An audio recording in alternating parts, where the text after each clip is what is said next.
She gave me 2 weeks to vacate my late father's home so she could sell it. What she didn't realize was that the most valuable parts of that house legally belonged to me. My father spent nearly 2 decades restoring a gorgeous 1890s Victorian. It was his life's work. When he passed, his wife of 4 years, Carol, didn't see history or heart in those walls. She pulled out a calculator.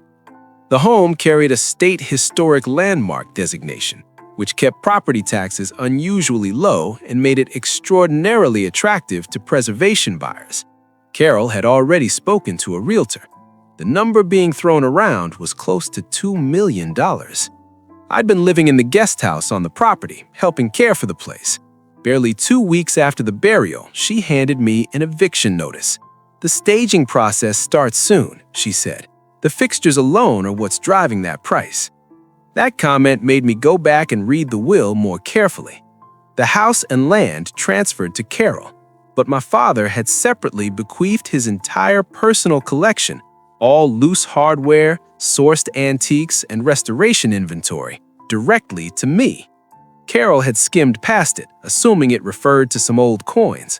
But Dad had spent years tracking down rare, period-accurate brass hardware from estate auctions. I had every single receipt, proving they were purchased editions, not original construction. Legally, they were mine. The evening before I moved out, I got to work. 12 hours later, every antique brass knob, decorative hinge, and hand-sourced chandelier was carefully packed in my truck.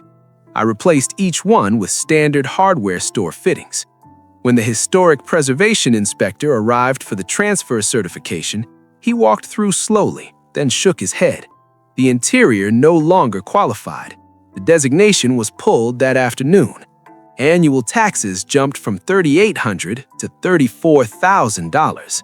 The listing price collapsed by over $500,000. Carol sued. The judge read the will, reviewed my receipts, and dismissed the case. She sold at a loss. I sold the collection to a restoration nonprofit that knew exactly what they had.